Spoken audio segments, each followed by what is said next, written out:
Thank you. That was a wonderful tribute to Doug Matsumori, and it's my privilege to give a little more introduction to Doug and his great contribution to this community and throughout his life. There's a Japanese proverb that goes, "Kawaii ko wa tabi o sasero," which means when you force a child to travel, he will grow. 25 years ago, I met Doug Matsumori as my mission president in Kobe, Japan. And besides my father, probably no one in my life has had a more profound effect. There are three aspects of Doug Matsumori's life I'd like to highlight. The first is his service. The second is his keen mind and problem solving. And the last is his commitment to family. When Doug graduated from Harvard Law School, he clerked here in Salt Lake with the district court here in Utah. Right after that, he and Michi decided to set up their family and live here in Salt Lake City. Much to their surprise, they were called to serve in the LDS church as in a branch called the Daiichi branch, which was an all-Japanese congregation of members of the Church of Jesus Christ of Latter-day Saints. And at 30 years old, he began a very long and extended commitment to the Japanese people. 10 years later, when you would think he could go back into normal life, into a normal community of neighbors, he was called as a mission president at age 40. Many of you who are LDS understand what that means, but I want you to just think about 40-year-old mission president with the oldest son being 15 years old and 5 children moving to Kobe, Japan, setting up international school, packing a harp, and moving the family to Kobe. He served in the Arthritis Foundation for over 10 years, leading major efforts around the gala, the legal work for the foundation, all tirelessly done and quietly done. The second thing I'd highlight about Doug is his ability to problem solve.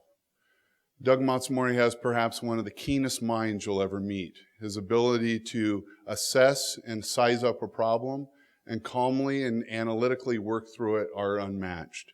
In talking with one of his partners, he said in negotiation, Doug Matsumori is perhaps one of the best partners in their law firm.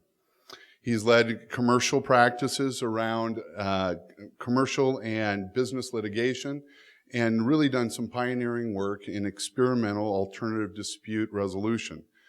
Again, a very deep and keen mind to solve problems. The final aspect I'd highlight about Doug Matsumori is his commitment to family.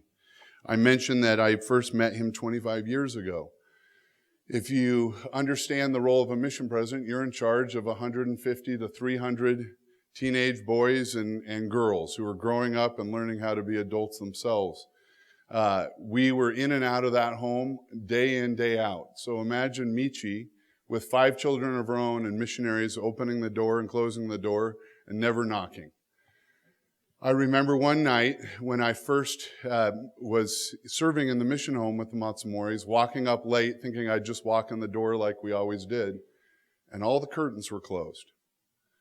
Every single door in that house had curtains closed on it, and it sent a signal to me. I knew he loved us.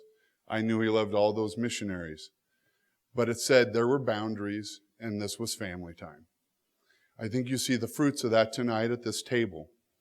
A wonderful and remarkable posterity that really are the fruits of Doug and Michi Matsumori's commitment to their 5 children and now their 5 in-laws and those great-grandchildren. It's my privilege and honor to recognize Doug Matsumori tonight and thank him for his service not only to the Arthritis Foundation, but for being such a great and wonderful example to all he served with throughout his life. Thank you, Doug.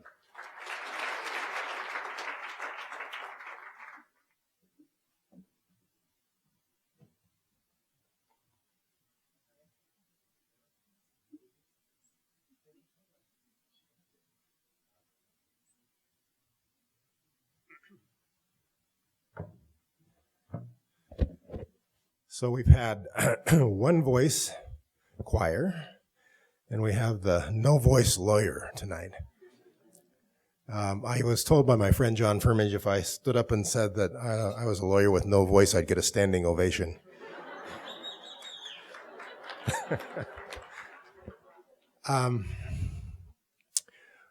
I would like to go back to the theme of voices.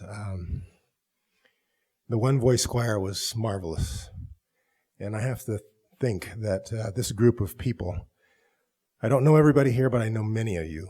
And I know that I am grateful that we're joined together tonight with one voice, in one cause, with a commitment to something that is really important and good. And I'm thankful for the opportunity to be involved.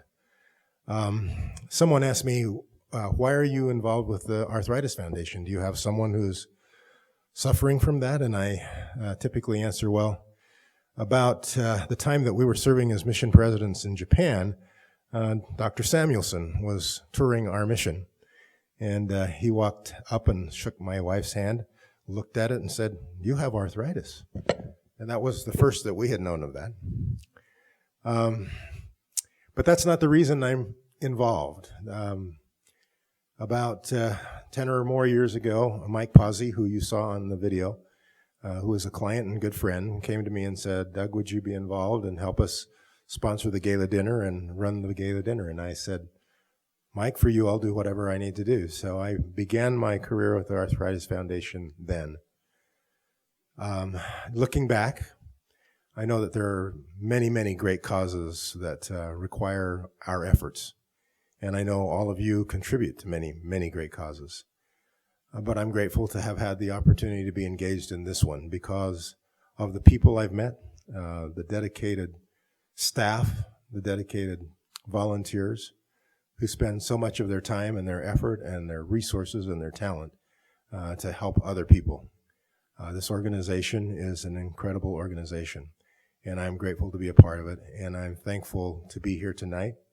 I'm honored in the sense that I have great friends who it's an honor to be a friend with. And so I'm thankful to be here this night. I appreciate very much this recognition. Thank you.